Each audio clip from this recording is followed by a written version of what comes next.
पंजाब केसरी देख रहे हैं आप, मैं हूं आपके साथ गीतांजलि। बिहार की राजधानी पटना में शुक्रवार यानी कि 23 जून को विपक्षी दलों का महाजुटान हुआ, जिसमें 2024 में पीएम मोदी को सत्ता से हटाने की रणनीति पर मंथन हुआ।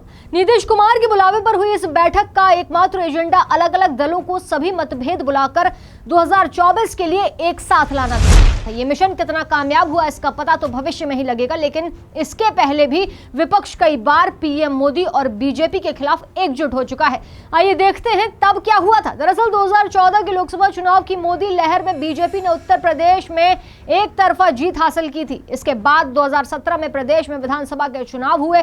उस समय राज्य में अखिलेश यादव के नेतृत्व में समाजवादी पार्टी की सरकार थी। मोदी लहर के असर को विधानसभा चुनाव में रोकने के लिए अखिलेश यादव ने कांग्रेस के साथ साथ गठबंधन किया और साथ ही चुनाव भी लड़ा, लेकिन नाकामी हाथ लगी। राज्य में न सिर्फ बीजेपी जीती बल्कि 403 सदस्यों वाली विधानसभा में 300 से ज्यादा सीटें अकेले कब्जाने में सफल रही। बीजेपी ने सहयोगी दलों के साथ मिलकर 324 सीटें जीती। दरअसल 2017 में बीजेपी की प्रचंड जीत ने उत्तर प्रदेश की राजनीति में बड़ा अंडर करंट पैदा किया, जिसका असर 2 साल बाद हुए लोकसभा चुनाव में देखा। समाजवादी पार्टी और बहुजन समाज पार्टी इस चुनाव में एक साथ चुनाव में उतरी। 1995 के गेस्ट हाउस कांड के बाद दोनों दल पहली बार एक साथ थे, लेकिन फिर भी बीजेपी को रोकने में नाकामयाब रहे। राज्य की 80 लोकसभा सीटों में से 62 बीजेपी ने जीती। समाजवादी पार्टी और बीएसपी को कुल 15 सीटें मिली, जिसमें समाजवादी पार्टी के खाते में 5 सीटें ही आईं और 10 सीटें बीएसपी को हासिल हो गई। 2014 में केंद्र की सत्ता में काबिज होने के बाद पीएम मोदी के नेतृत्व में बीजेपी का विजय रथ एक राज्य से दूसरे राज्य में बढ़ता जा रहा था। इस दौरान 2015 में विधानसभा चुनाव आए, जहां बीजेपी को रोकने के लिए अनोखा प्रयोग हुआ। राज्य में एक दूसरे के धुर विरोधी नीतीश कुमार और लालू प्रसाद यादव एक साथ आ गए।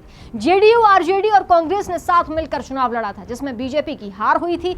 राज्य में महागठबंधन की सरकार भी बनी थी।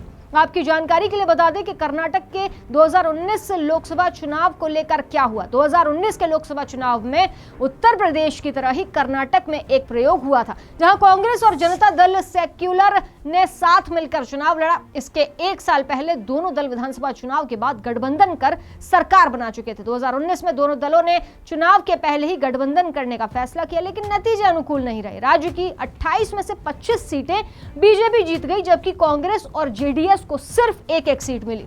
2017-19 में झटके के बाद 2022 में एक बार फिर यूपी में बीजेपी को हराने के लिए गठबंधन हुआ। इस बार विधानसभा चुनाव में समाजवादी पार्टी ने जयंत चौधरी की आरएलडी, ओम प्रकाश राजभर की सुहेलदेव, भारतीय समाज पार्टी और अन्य के साथ मिलकर चुनाव लड़ा। गठबंधन तो नया रहा, लेकिन नतीजा पिछली बार से अलग नहीं रहा। बीजेपी ने एक बार फिर से जीतकर सरकार बनाई। बहरहाल अब देखने वाली बात यह होगी कि इस बार के गठबंधन में चुनाव में क्या फैसला होता है।